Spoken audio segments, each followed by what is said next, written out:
네, 기도하겠습니다. 하나님 아버지 감사합니다. 오늘 우리가 힘들고 어려울지라도 하나님의 말씀을 붙잡고 일어서게 하시며 주의 말씀이 나의 단단한 반석이 되게 하여 주옵소서.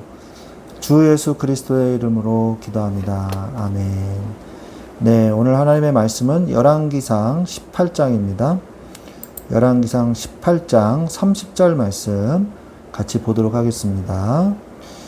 엘리야가 모든 백성을 향하여 이르되 내게로 가까이 오라. 백성이 다 그에게 가까이 가매 그가 무너진 여호와의 제단을 수축하되.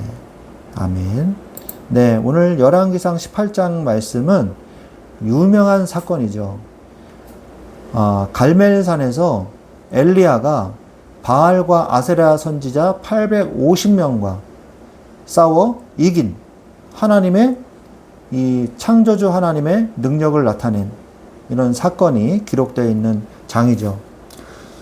그래서 오늘 이 말씀을 우리가 좀 살펴보면 3년 만에 하나님께서 엘리야에게 아합 앞의 모습을 드러내라고 명령하십니다.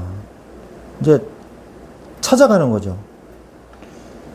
이세벨의 박해를 피해서 선지자 100명을 숨겨준 경건한 사람이 있어요. 그 사람이 누구냐? 오바댜라는 신하예요. 이 신하를 먼저 만나게 됩니다. 그래서 이 오바댜를 통해서 이제 아합 왕을 만나게 되는 것이죠. 이 아합은요, 엘리야를 보자마자 소리를 지르죠. 이스라엘을 괴롭게 하는 자여 너냐? 이렇게 얘기를 하죠. 참 적반하장이죠. 그렇게 책망을 하지만 엘리야는 바알을 섬긴 아합과 그의 집안이 바로 이스라엘을 괴롭게 한 근원이라고 담대하게 반박을 합니다. 하나님의 사람은요, 세상의 권력자 앞에서 두려워하지 않고 담대하게 죄를 지적하고 하나님의 진리를 선포하게 되죠. 이때 이 세상의 법이 아니라 하나님의 법이 적용이 되기 때문에 이 아합 왕은요, 아무것도 할 수가 없죠. 그래서 이제 갈멜산으로 다 모이라고 말을 합니다. 모든 선지자를 갈멜산으로, 이 거짓 선지자들을, 바알과 아세라 선지자들 다 갈멜산으로 오라고 하십시오. 그래서 하나님께 비를 내리기 위한 기도를 하십시오. 그래서 누구의 제사를 받으시는가 한번 봅시다 한 거예요. 그래서 엘리야는 바알 선지자 450명과 이스라엘 백성을 갈멜산으로 모으고 말을 하죠. 너희가 어느 때까지 둘 사이에서 머뭇머뭇하려느냐 하고 선포합니다. 이것은요, 신앙적인 결단을 촉구하는 거죠. 이것은 바로 우리에게 하시는 말씀으로 우리가 받아야 되는 것입니다. 바알 선지자들이 온종일 아침부터 저녁까지 자기 신을 부르고 응답이 없으니까요, 어떻게 합니까? 자기 몸에 칼을 막 그으면서 피를 내가지고 이제 몸부림을 치고 발악을 합니다. 그것을 본 엘리야는요, 무너진 이 여호와의 제단을 수축합니다. 이 말은 갈멜산에 원래 하나님의 제단이 있었던 거예요. 아브라함 시대 때부터. 그런데 그것을 어떻게 했어요? 이세벨이 와서 바알 제단을 만들고 하나님의 이 제단을 파괴한 거죠. 그것을 엘리야가 다시 12개의 큰 돌을 가지고 하나님의 제단을 수축을 한 거예요. 그리고 이 물에다가, 이 제단에다가 물을 버라. 제물에다가 물을 버라. 그러니까 또 버라. 이래가지고요, 4번을 붓고 3번을 또 부었어요. 4동이를 3번 부었어요. 12동이를 부었어요. 12통을 갖다 부었어요. 그러니까 물이 흥건해가지고 도랑에 가득 찼더라. 이렇게 말씀이 나오거든요. 그러면서 기도하는데 여호와 하나님께서 이제 드디어 밤이 됐어요. 밤에 하루 종일 이 바알 사람들은, 바알 선지자, 아세라 선지자들은 하루 종일 아침부터 밤까지 했지만 엘리야 선지자는 저녁 때, 소제 드릴 때 이렇게 나오거든요. 저녁 때에 돌을 수축하고 하나님 앞에 기도를 했는데요. 하나님의 능력이 나타나는 거예요. 그래서 어떤 능력이 나타나냐? 여호와의 불이 임하게 된 겁니다. 그래서 그 물들을요, 수증기로 바꿔서 그 물을 핥았더라. 이렇게 되어 있습니다. 그래서 모든 것을 불이 내려와서 재물과 모든 것을 태우자 백성들은 여호와 그는 하나님이시로다 라고 외치죠. 엘리야는 백성들에게 명령하여 바알 선지자들을 모두 처단하게 됩니다. 하나님과 우상 사이에 중립지대라는 것은 존재하지 않아요. 모든 사람은 반드시 하나님을 믿든지 아니면 마귀의 소속이든지 그렇습니다. 참신과 거짓신은요, 기도에 대한 응답과 살아있는 능력으로 증명되는 거예요. 참된 예배는 무너진 관계를 회복하는 것에서부터 시작이 됩니다. 그래서 엘리야가 무너진 제단을 수축했죠.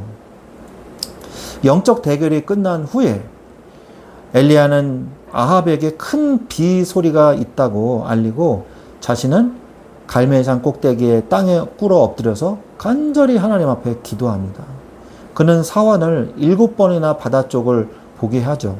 그리고 마침내 7번째에 사원이 손만한 작은 구름이 일어난다고 보고를 하게 되니까 엘리야가 큰 비가 올 것을 확신하게 되는 것이죠. 이제 바닷가 쪽이니까 지중해에서부터 구름이 손바닥만한 구름이 이제 생기기 시작한 거예요. 엘리야는 여호와의 능력으로 아합의 마차보다 앞서서 막 달려갑니다. 대단하죠. 하나님의 능력이 임하니까 육신에도 이 능력이 임하게 된 거예요. 오늘 우리는 이 말씀을 보면서 어떤 거에 집중을 해야 될까요? 갈멜산의 이 놀라운 하나님의 능력을 우리가 보기 전에 정말 중요한 게 뭐냐? 무너진 제단을 수축했다는 거예요. 갈멜산에서의 영적 대결은 이 오바댜와 엘리야가 만나요. 하나님을 경외하는 오바댜가 100명의 선지자를 숨겨주죠. 우리는 세상에 감추인 보물이 있다는 것을 알아야 됩니다. 아무리 그런 악한 왕이 있다 할지라도요, 북이스라엘에는요, 100명의 선지자가 활동을 하고 있었어요. 그리고 그것을 돕고 있는 오바댜가 있었다는 것을 우리는 알 수 있죠. 우리도 우리의 이 전도하는 현장에 나갔을 때 이런 사람이 있어요. 밭에 숨겨진 보물 같은 사람이 있습니다. 마태복음 13장 44절에 보면 천국은 마치 밭에 감추인 보화와 같으니 사람이 이를 발견한 후 숨겨두고 기뻐하며 돌아가서 자기의 소유를 다 팔아 그 밭을 사느니라 말씀하시잖아요. 그죠? 그래서 우리가 밭에 감추인 보화를 찾는 그런 보화들을 발견해야 돼요. 숨겨진 하나님의 제자들이 있거든요. 자, 아합과 엘리야예요. 아합은 엘리야가 이스라엘을 괴롭게 한다고 뭐 하고 있어요? 착각하고 있어요. 대부분의 이 불신자들이요, 착각을 합니다. 그래서 기독교를 박해하는 거예요. 저 기독교인들 때문에 이렇게 됐다. 저 기독교인들이 뭐 해서 이렇게 됐다. 이런 사람도 굉장히 많습니다. 근데 착각이에요. 교회가 있기 때문에 세상이 그나마 이렇게 덜 타락한 것이거든요. 엘리야는 아합과 이세벨 때문을 정확하게 지적을 합니다. 왜 그렇게 타락했을까요? 그들의 죄 때문이에요. 그들의 죄.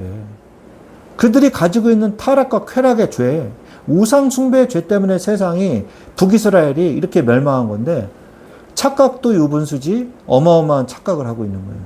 세상 사람들이 이러한 착각 속에 빠져 있다는 사실을 알아야 되는 것입니다. 세상 사람들이요, 자신의 죄로 인해 세상에 고통이 왔음을 몰라요. 열왕기상 18장 18절에 당신과 당신의 아버지 집이 괴롭게 하였으니, 네? 아주 사이다를 날리죠. 이는 여호와의 명령을 버렸고 당신의 바알들을 따랐음이라. 그것이 바로 정답인 것입니다. 그러면서 드디어 우상 숭배자 850대 1이라는 드디어 영적 대결을 시작을 합니다. 바알 선지자 450명과 아세라 선지자 400명이 총 집결을 해요. 이번 기회에 엘리야가 믿는 하나님을 코를 납작하게 눌러주고 엘리야를 죽이겠다. 이런 심산이겠죠. 그러나 엘리야는 혼자가 아니었어요. 엘리야는 하나님이 함께 하시는 사람이었어요. 우리가 세상에서 100대 1, 1000대 1, 만대 1로 우리가 핍박받고 또 고통당해야 되는 경우도 있습니다. 그러나 걱정하지 마십시오. 10억 대 1로 싸워도요. 하나님이 함께 하시면 하나님이 이기십니다. 하나님이 나와 함께 하시는데 누가 우리를 무서워하고 누가 우리를 대적하겠습니까? 무서워하는 게 아니고요. 누가 우리를 대적하겠어요? 하나님이 나와 함께 하신다는 사실이 그만큼 위대한 거예요.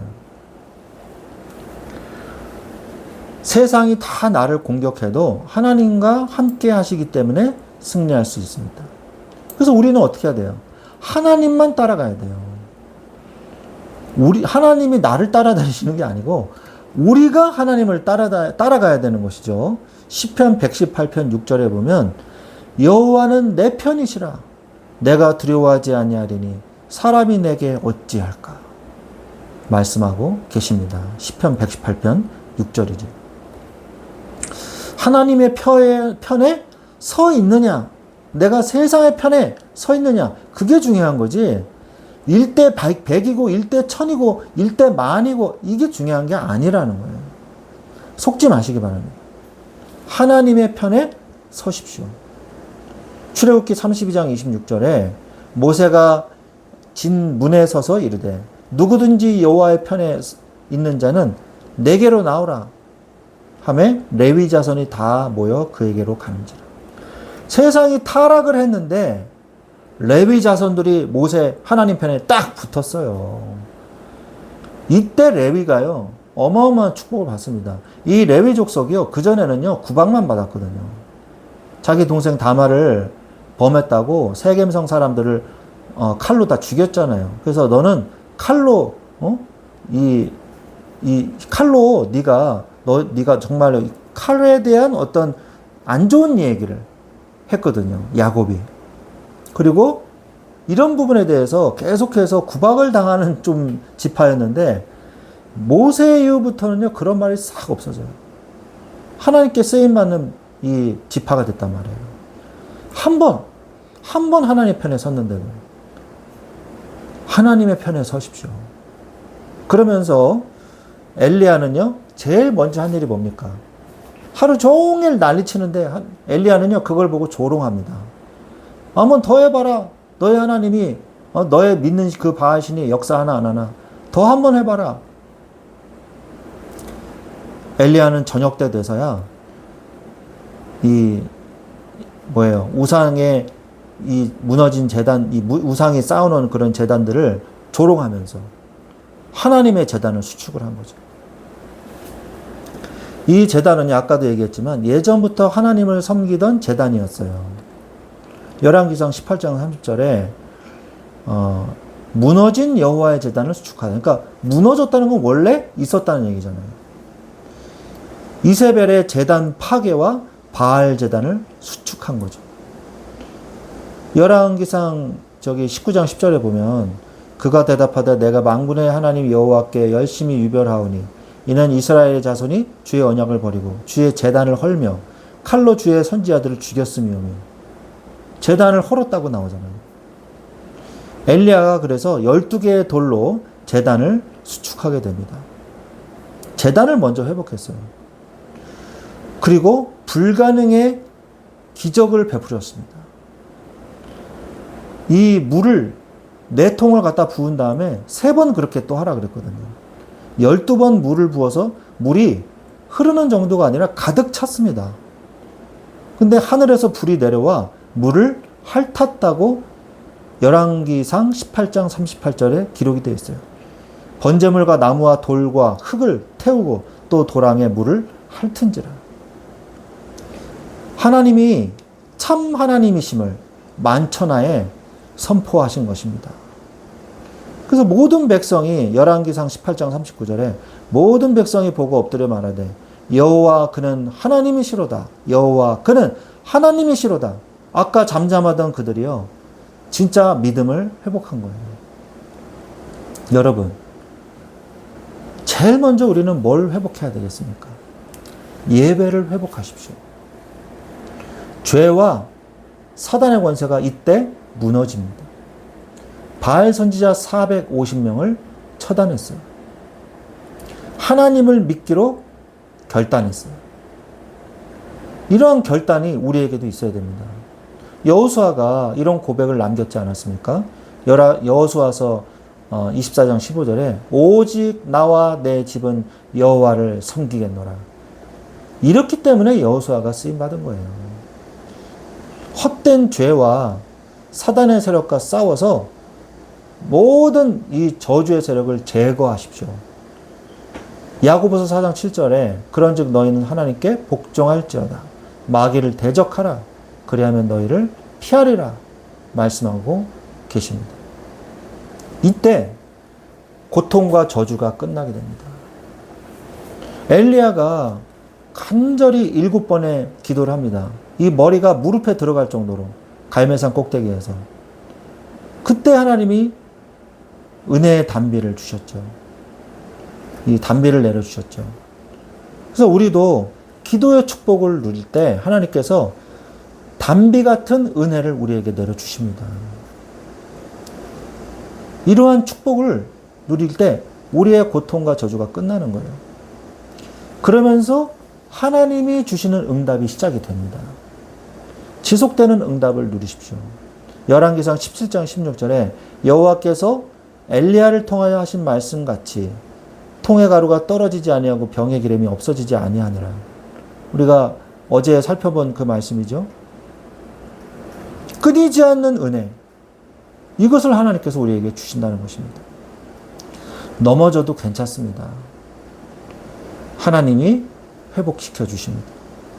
대저의인은 7번 넘어질지라도 다시 일어나려니와 악인은 재앙으로 인하여 엎드러지니라. 우리는 넘어져도 일어나게 되어 있는 하나님 자녀입니다. 엘리야가 비록 이세벨의 살해 위협으로 인해서 또 어려움에 당했지만 하나님께서는 또 회복시켜 주십니다.